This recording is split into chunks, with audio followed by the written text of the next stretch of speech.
It is 1:30 in the afternoon, and I just passed through Des Moines, Iowa,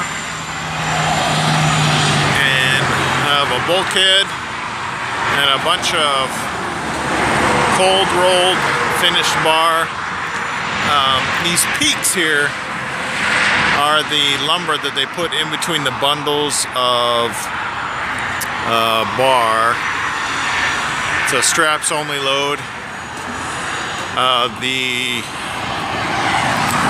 space blocking they used is a little bit shorter here. I don't know why the blocking they used is so tall, but it keeps it divided so I can strap everything together. I had to do something slightly different on the back because I've got from where that divider is a 20-foot section, a few 20-foot sections, but in the center is a few 12-foot sections. So I had to let's see, I think the 12-foot section goes to about right here. I had to do a belly wrap strap here in addition to a belly wrap down there at the end of the 20-foot section. So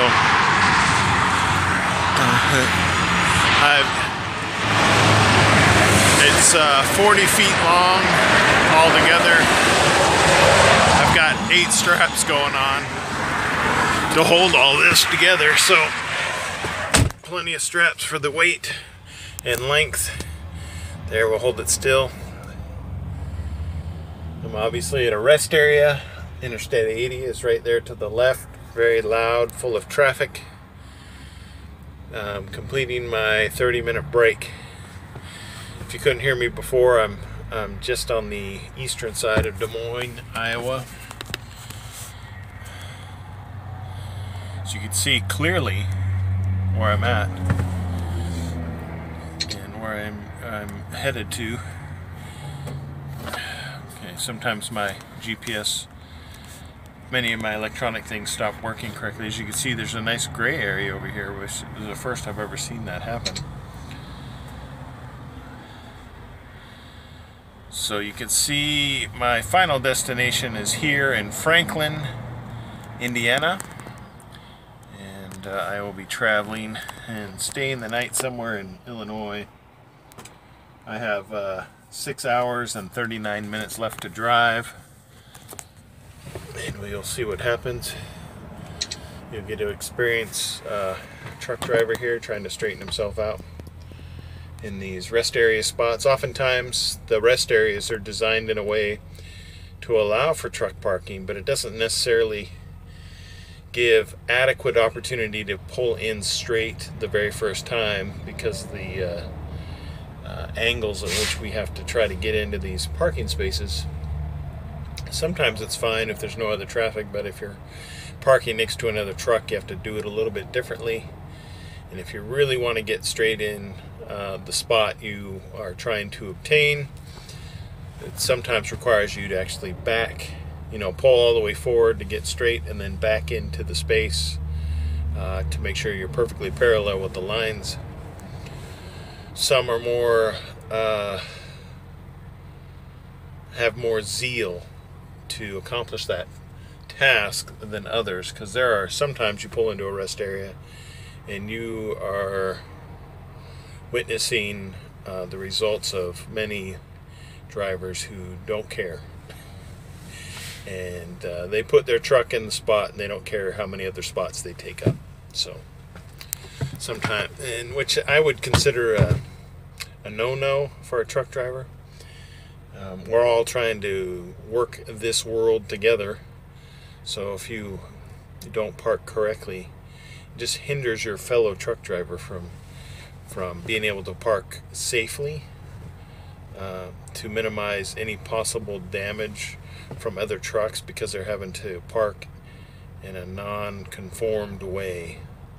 So all we got to do is, do a little bit of extra to make sure what we're doing is correct, and it enables everybody else to do the same thing if they were to so choose. But it's kind of like peeing in the wind, Sometimes, no matter how much you do, the others, the other side, the evil hosts of truck drivers, just make it seem not impossible, but like you're peeing in the wind. You know, which means it's going to come back and bite you. No matter how hard you try, there's always going to be instances where it's like, you know, I did everything I could. These people are still living the way they want to live. So it's a blessing and a curse in America. You have a lot of freedom, but not everybody takes the responsibility seriously. So I continue on my journey. I dropped off my load of my one single steel coil Monday morning, and then stayed the rest of the day at the Loves, 1 mile from where I picked up this steel bar.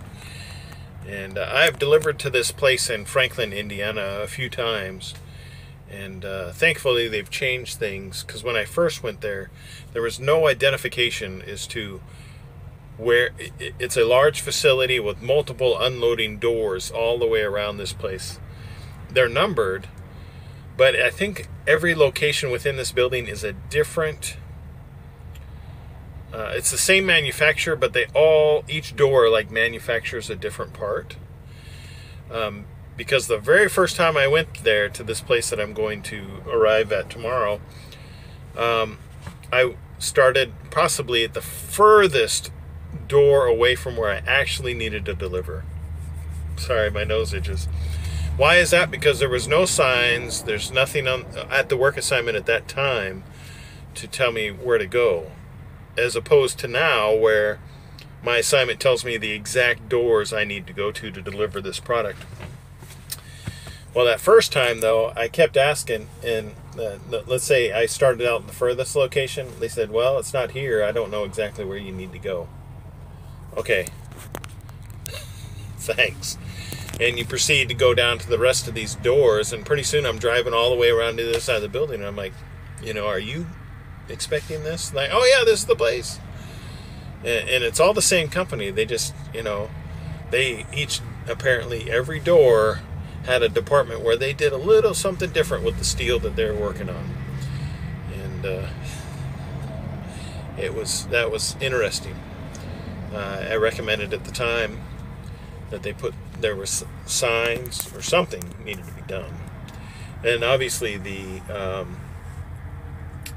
as some kind of result of that was that now the work assignment I have 2 stops at this particular location, 2 different doors. And in the work assignment, they put the actual doors I need to go to and which door I need to go to first. So I go to the first door that they said I need to go to, and then I will travel to the other side of the building to drop off the rest of the product and be done.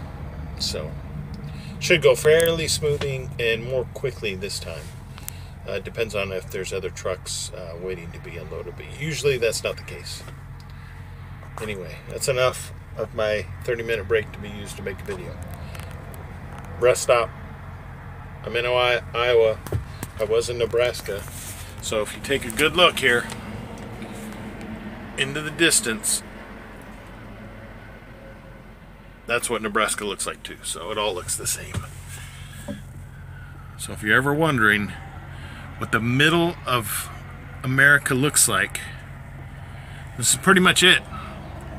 Now, you will find towns, quaint little towns here and there, that exist amongst this flat land, and they have neat houses and trees, but it's all flat.